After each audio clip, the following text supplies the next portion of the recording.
First up in the global strategies is the idea of the multi-domestic strategy. The guiding principle of the multi-domestic strategy is give the locals what they want. So this is where you're going to adapt the product to the local taste, whatever is driving them. The sorts of companies that have to run multi-domestic strategies are one where the tastes or the requirements are different, very different across the markets they choose to serve. Those differences can be more than just the product itself. It can be the packaging, it can be the way you market the product, or it can be some components of the product itself. It's getting harder and harder to find well-known companies that you can truly say do a multi-domestic strategy, and I'll explain why in just a minute or in some later slides. But Unilever is one that might fit into this. Unilever is similar to Procter & Gamble. It's a European-based company. And as you look at the slide, you're going to see that some of these brand names you're not familiar with, and that's because they're using these brand names in other parts of the world. So they've done some product adaptation to meet various tastes. They've definitely done some packaging adaptations and some marketing adaptations, and they've done some product changes as well. These tend to be decentralized organizations because if, for example, you're running unique marketing campaigns, you need people on the ground in the region who know what to do to make those marketing campaigns effective. And they also tend to be distributed manufacturing, the idea being that you have to have the product close to the people and it's simpler logistically, given that the product is not all that similar to what goes on.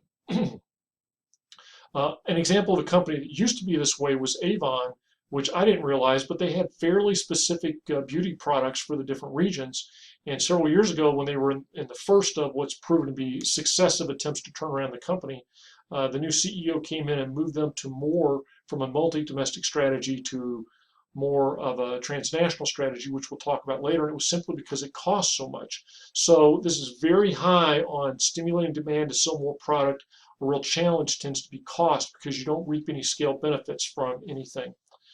The opposite end of the spectrum from the multi-domestic strategy is the global strategy. And this is one or very few products for the world, and this idea that we're going to run things efficiently. And if you think about it, the key to running a global product is that you're able to take that product and adapt people's needs where they match the product, or what your product is serving meets a truly global need where the variations between as you go around the world aren't significant enough to demand that. And a great example of that is Apple. Apple, if you think about their product line, they produce extremely limited product lines, and yet they sell iPhones around the world. They sell iPads around the world. They sell Macs around the world. And it's because people's needs are relatively similar, and also they've got so much invested in perfecting that one product, they don't want to do a lot of adaptations. And again, Apple's a great example because they have that very strong central headquarters that's calling all the shots.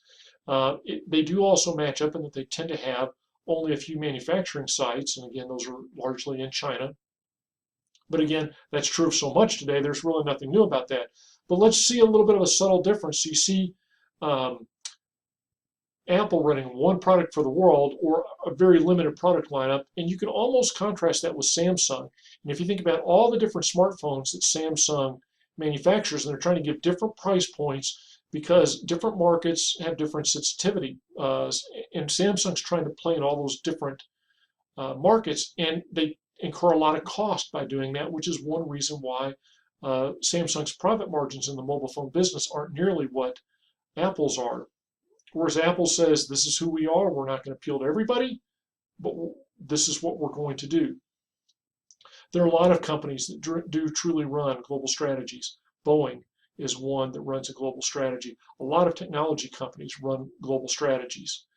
And then you have what I call the Goldilocks, the transnational. And this is one that you have a hard time, I have a hard time picking names of companies that you'd recognize to say they're doing a multi-domestic strategy, because it becomes a question of how much adaptation makes it transnational versus multi-domestic, because there's almost always some adaptation. I think to a certain extent, when you're really leveraging a strong brand and making small adaptations, but the basic core product is the same, I would call that a transnational. And so you have this idea of global integration, often on the brand, sometimes on the product R&D, but with some idea of local responsiveness. Two great examples. These are both pictures out of China. Starbucks in China, you see the very Chinese looking front of the store, and their number one selling drink is tea, not coffee. They're trying to cultivate coffee drinkers, but still the tea is preeminent. And so if they didn't have a big investment in their tea line, they wouldn't be as successful. And then you have what had been probably the number one success story in China, which was Yum Brands with their Kentucky Fried Chicken, where they did some adaptation to local tastes in terms of more dark meat versus light meat in the chicken, some soups, ramen, and things like that, but yet also that finger looking good. Now, they've really fallen on some hard times in the past couple of years, but they took that global brand, that essence, but they adapted the tastes.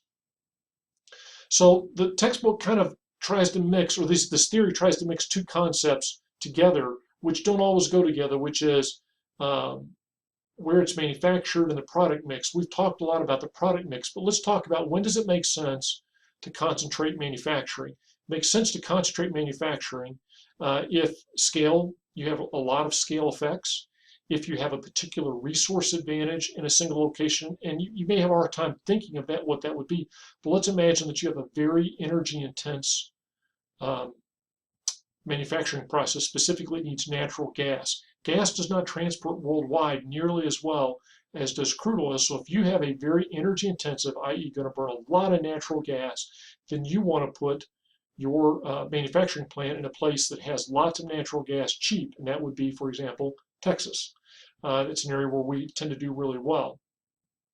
If you're worried about intellectual property protection, if you feel like you need to keep R&D close to the manufacturing line, these are all reasons to opt for one location. What are the reasons to distribute the manufacturing? Well, one idea would be that you want to distribute the manufacturing to make the product feel more global so that people feel like they own the product.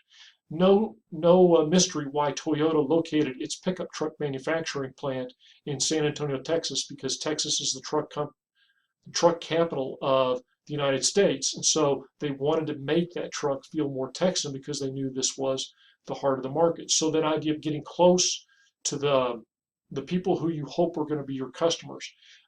If you have a lot of exchange rate issues, as you're feeling in BSG already, the effective exchange rates in manufacturing is a big deal. So maybe you want to mitigate your exchange rate risk. Maybe you want to take advantage of some tax advantages on the arbitrage. For example, in the go-go 90s and 2000s, when high tech was very big, a lot of high tech companies located in Ireland. Why Ireland? Low federal taxes, but inside the European Union, so it got away from tariffs. So there was that arbitrage of we're going to go to Ireland to save money, largely because of tax issues and tariff issues going into the European Union. So this idea of where do the concentrate manufacturer distributed is actually pretty complicated. So now let's talk for just a second where you are in BSG. In terms of your product mix, what do you run? For the most part, you probably run a global strategy. You're probably making one set of shoe. Now, you can produce different sets of shoes at the different factories, and so that's a possibility. So maybe some of you are really running a transnational strategy. But when you come to manufacturing, you already have manufacturing split to 2 locations, and you can see you may need to move it into other locations. In terms of decision making, you've got that strong, powerful headquarters. That would be you making all the decisions. So that's where you are in BSG. We're going to talk about how you execute these strategies in the next video.